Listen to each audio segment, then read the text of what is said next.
Thank you so much, Josh. It's always so wonderful to be here, and I make it a point of returning monthly to teach. But I like to sit with you all as much as possible. But it feels like a long time since I've been here teaching, so it just feels really wonderful to be back with you all. So we're going to start by looking at some text today. And today is Rosh Chodesh Iyar, and it's also the 16th day of the Omer. So I'm going to ask Adi to go ahead and share the screen with the text for us. Thank you so much. So the way that we're going to look at Gevura B'Tiferet is strength within balanced self. And we're looking at this word Tiferet, which is often translated as beauty. We're going to look at it, I think, mostly throughout this week as this idea of balanced self. So a way to look at that is through this idea from Alan Marinis, a wonderful Musar teacher, who teaches us, no more than my place, no less than my space, as a way to think about being balanced within the self. So it's interesting as I look at this quote from Alan, who is a wonderful teacher, I notice that some of us actually may need to flip these two parallel parts of this phrase. I studied with Alan a couple of times, and one of the things that he said is that Musar is like, you need to have your own prescription for Musar. You need to know which of the qualities it is that you really need to be working on. And for each and every person, that's completely different.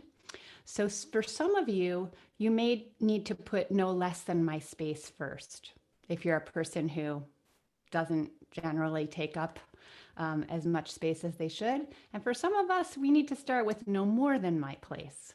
So it's all about finding that balance. So I'm actually going to invite you all just for a moment in the idea of cultivating balance, if you're comfortable, to actually stand on your feet for a second. And I'm going to adjust my volume, which seems to always happen here, but never anywhere else. I'm going to try to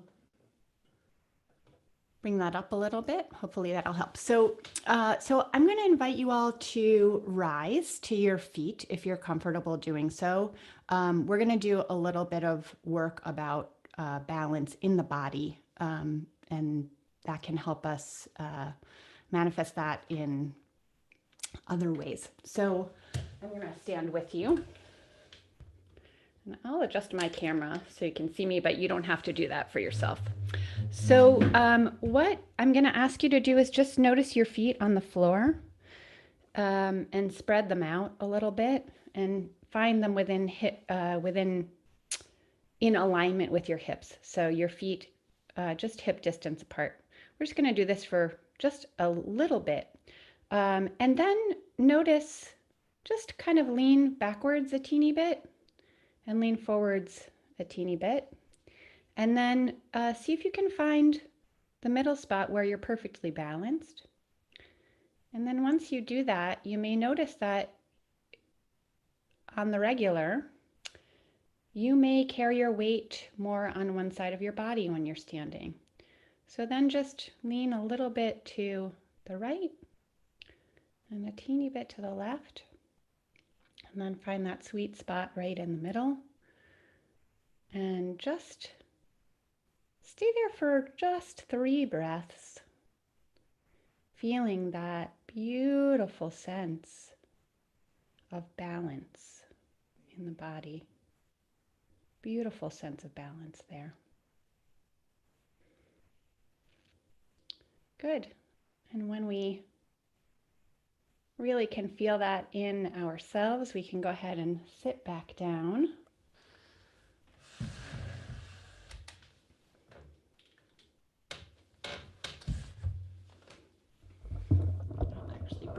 down a little bit, then just make sure you can hear me.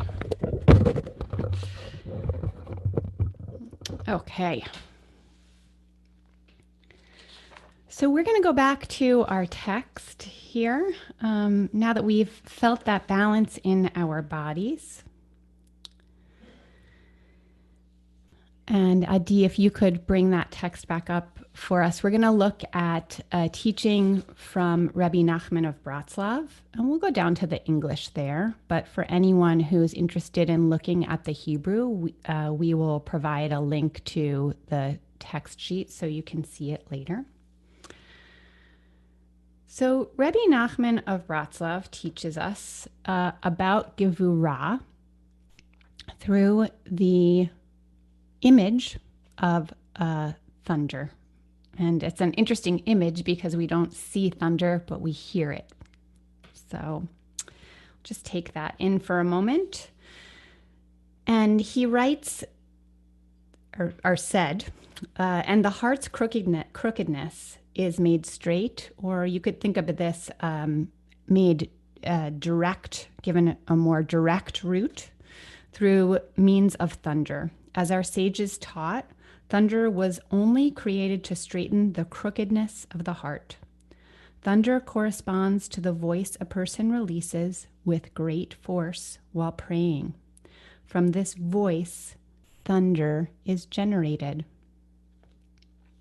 As stated in the Zohar, when the voice is released and encounters the rain clouds, the voice is transmitted to the creation, and this is thunder.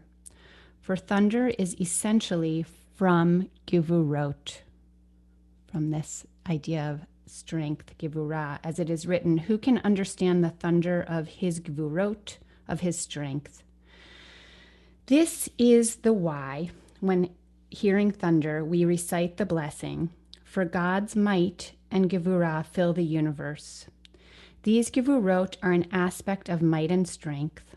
A person releases the voice with great force, and this voice strikes the rain clouds, the aspect of upper mentalities from where drop after drop descends.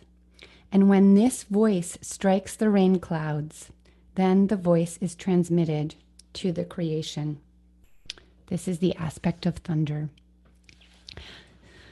So Adi, thank you so much for sharing that. We can get rid of that now. So I love this image, if you'll allow me to say image, because it really is mental formation. Of thunder as a representation of Gevurah, and especially as it relates to the voice, and especially as it relates to the voice while praying.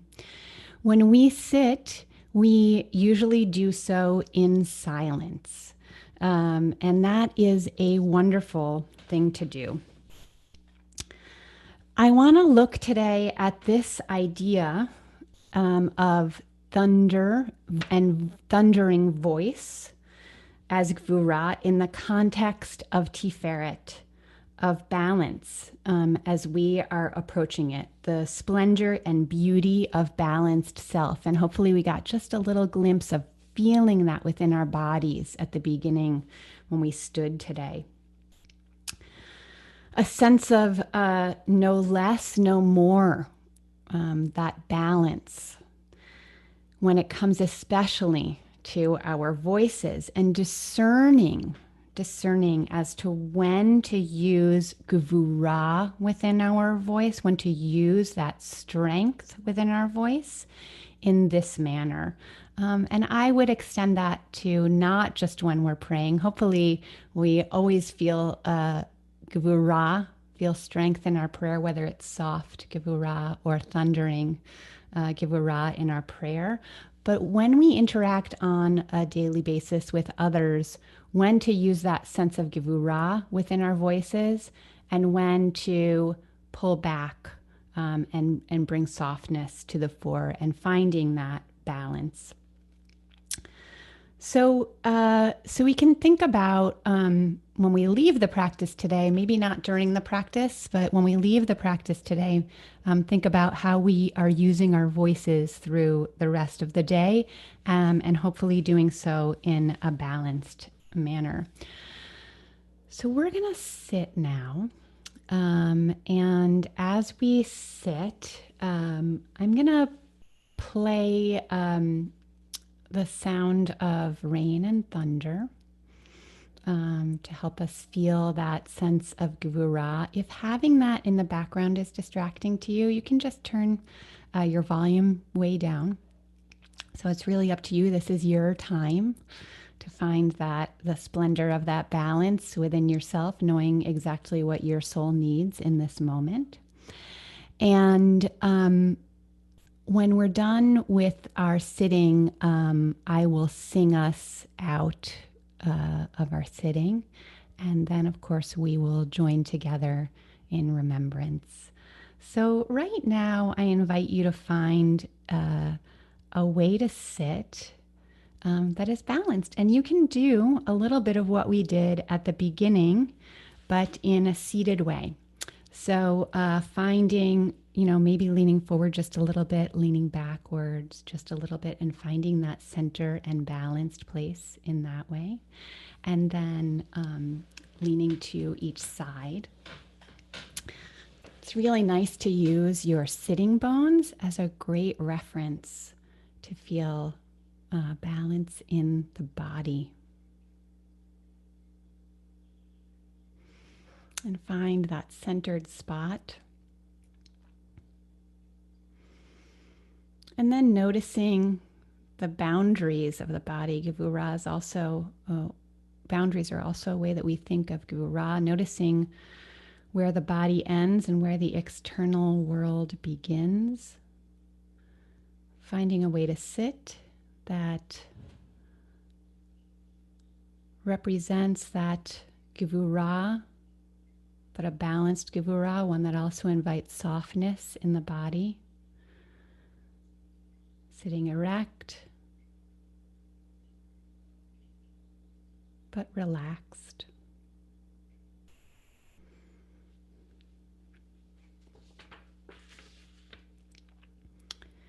And if you'd like, today, instead of just sitting silently, you can use that voice. Breathing in, and on the exhale, just letting out a sound of ah. Using the strength within the voice. We'll sit quietly now for a few minutes.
I invite you to continue your breathing, and if you'd like, you can sing along with me just with this note.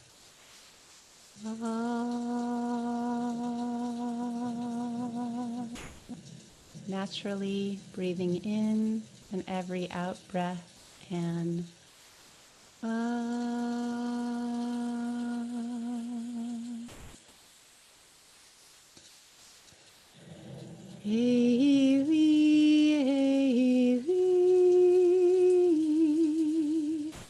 Asher lo yigamer leolam. Eli, Eli, shelo yigamer leolam. Eli, Eli, Asher lo yigamer leolam. Eli, Eli, shelo yigamer leolam. The sand and the sea, the rush of the waters, the crash of the heavens, the prayer of the heart, the sand and the sea, the rush of the waters, the crash of the heavens, the prayer of the heart. Eli, Eli, Asher lo yigamer leolam. Eli, Eli, shelo yigamer leolam.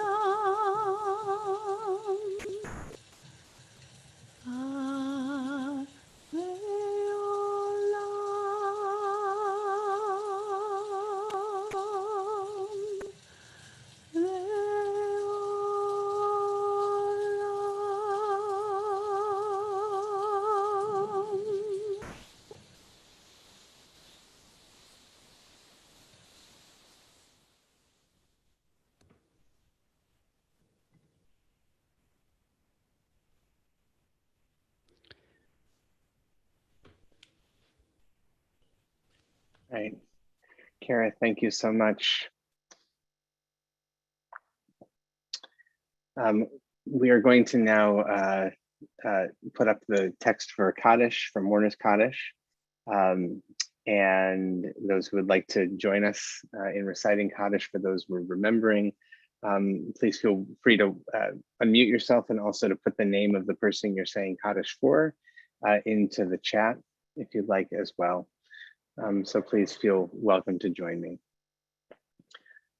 Yitkadal, Yitkadash, Shemei Rabbah, Amen. Lialma, Divra, Terute, Yamlich, Malchute, B'chayechom, Uvyomechom, U'v'chaye B'chol Beit Yisrael, Hagala, U'bizman Kariv, Vimru. Amen. Amen. Hey Shmei, Abavarach, Ulamei Amaya, Shabbat, Pa'ar, V'itman, Hadar V'yitnaseh, v'talev v'talal Evi shmei Halal, v'tushar Kudishabru, Leila Lami, mikol Birchot, Shirata, b'Bechira Miranda Aman Imru Amen. Shlama Rabba Mishmaya. Shmaya. Israel.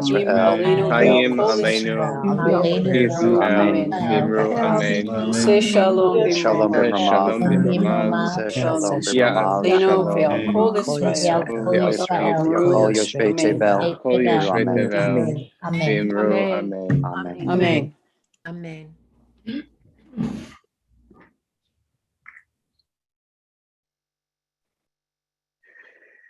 Thank you again, Kerith, for that beautiful teaching. And before we close, I'll share again in the chat box the link to our website, where if you're able and so moved, you can make a donation in support of the work of IJS. We are grateful for your support, and we are grateful to all of you for helping to create this beautiful community of practice every day.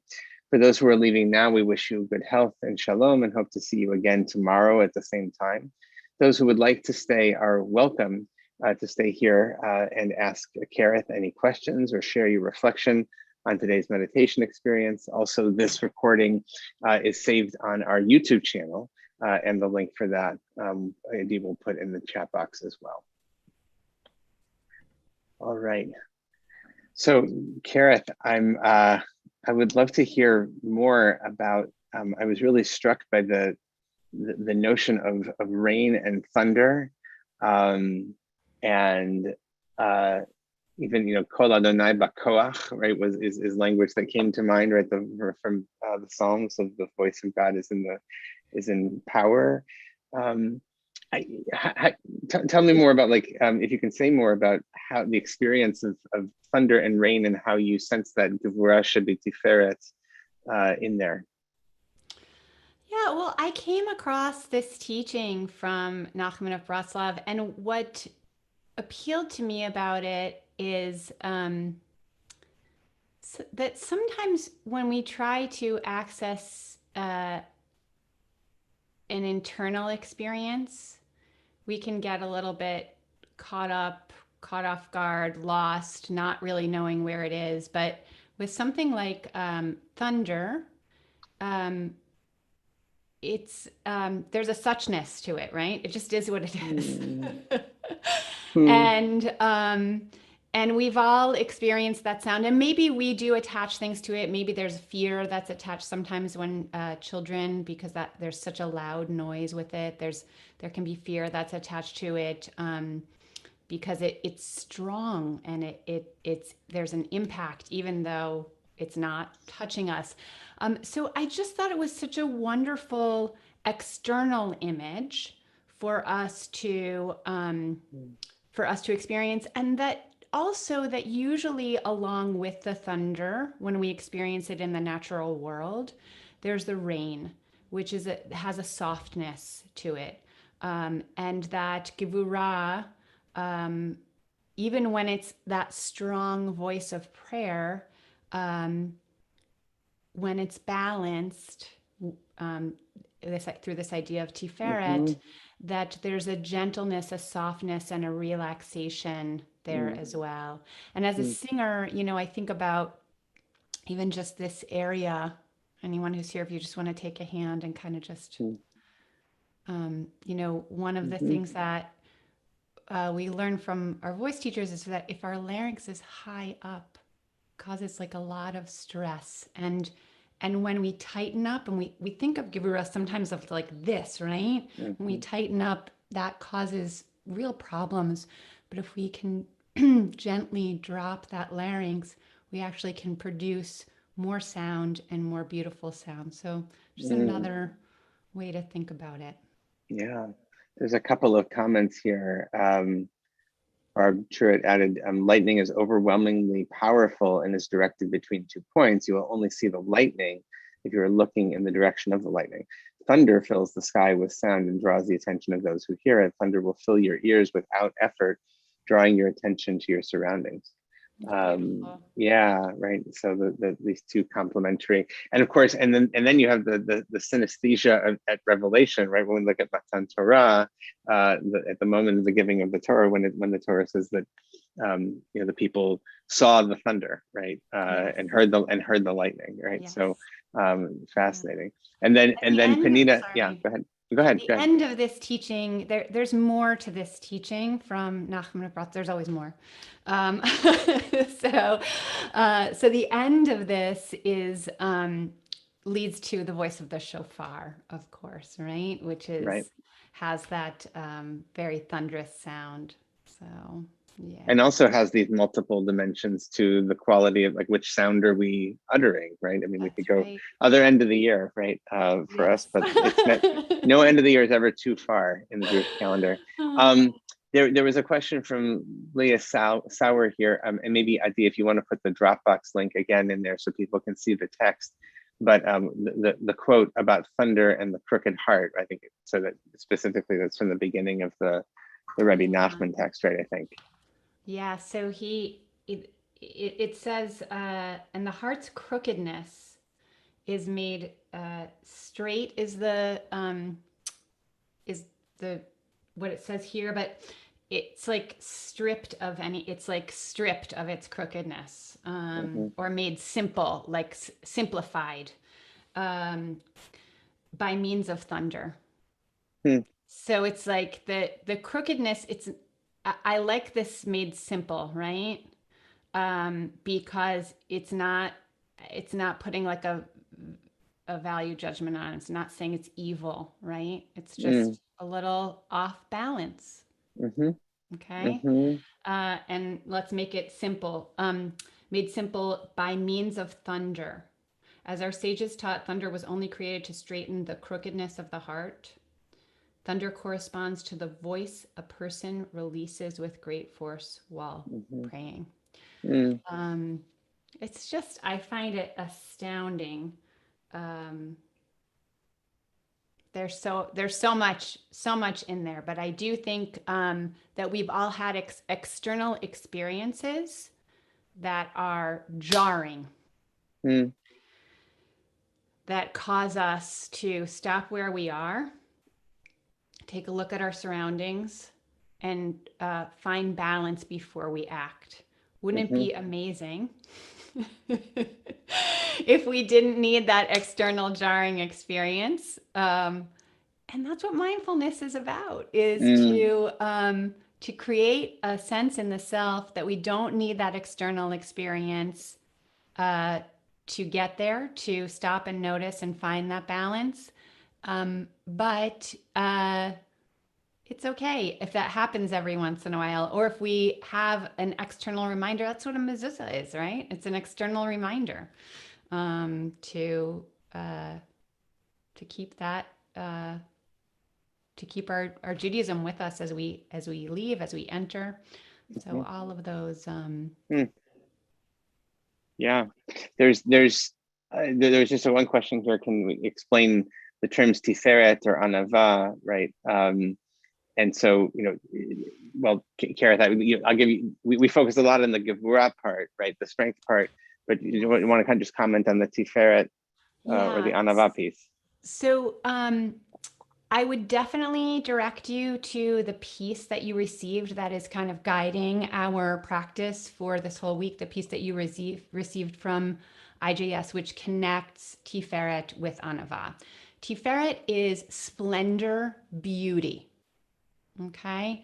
And this week through IJS, we are equating that splendor and beauty with this idea of Anava, which is humility, but a balanced humility. So really this idea of balance in our lives. And, one thing I want to say about this period of the Omer is that the explanations and commentaries on even just these simple words can get very, very intricate. if it starts to become overwhelming and gets in the way of your practice, that's a time to find balance and pull back and just let some of the words wash over you. Now that may not be the case, and you may be deep into this and want to go further, and that's okay too. But I know for some people, it's very intricate and very overwhelming. So don't feel like you have to understand every part about it. And if some of it's washing over you, that's also okay. Right. There was a wonderful question here also, which I want to specifically, like you as a musician and a vocal musician.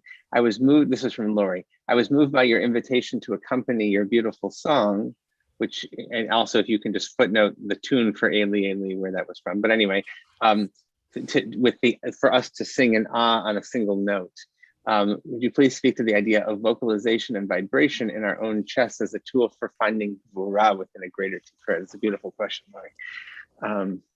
Thanks for that question. So first, the music, that setting of Ailey Ailey was written by Cantor Rochelle Nelson. And there's a choral arrangement of it too. It's just a beautiful, beautiful setting.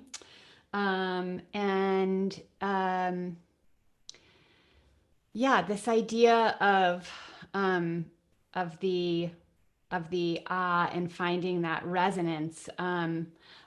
I've been working a little bit with a teacher who's actually an Israeli performing artist. Her name is Victoria Hanna, and she works with sound and vibration based in teachings from Sefer Yetzirah, which is a mystical Jewish book. And so these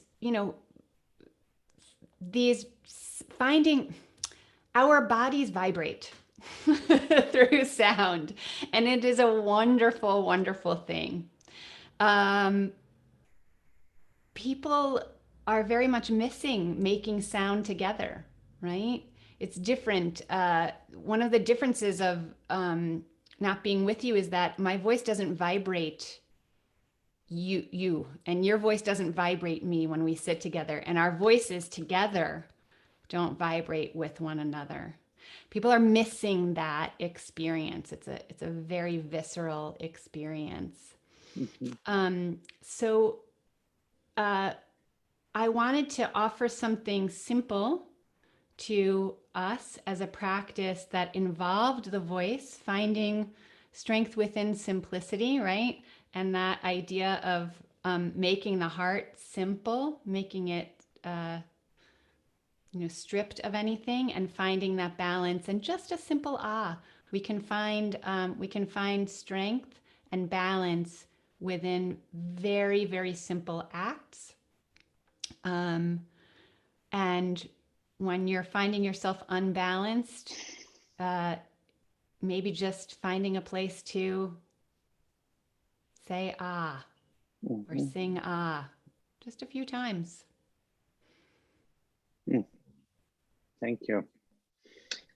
Last thing I'll just highlight, and then we're gonna need to wrap up. Is Martha just noted that this is the first time that she's hearing about saying a blessing on hearing thunder. And there are, liturgically, in our tradition, we have blessings for various acts of nature, whether it's hearing thunder or seeing lightning or seeing the Mediterranean Sea, or and you can find those. I'm trying to think what's the best place to find them. You can certainly if you get your hands on a traditional siddur, a traditional prayer book. They'll be in there in many places. You could probably also just even Google brachot for nature, and I bet you would find, like on a site like My Jewish Learning, I'm sure that they would have those. You're making me think like maybe there's something we could be doing with that at IJS, so that you had them, so that you could find them through our website. But Kerith, I don't know if there's any other places you would direct people. I always like to go to Safaria. Yeah, is a great place to look. Yeah. If you're, especially if you're Hebrew, if you have Hebrew, it's a wonderful place to look because it gives you both the Hebrew and the English. Right, Sefaria.org. That's S-E, sorry, here we go, SEFARIA.org. So that's another option. So Kerith, thank you so much. So beautiful sit and a beautiful teaching, and we always treasure our time with you. Thank you. Thank you to everybody else for joining us today, and we hope to see you again tomorrow or sometime soon, and wish you Shalom and Chodesh Tov, a happy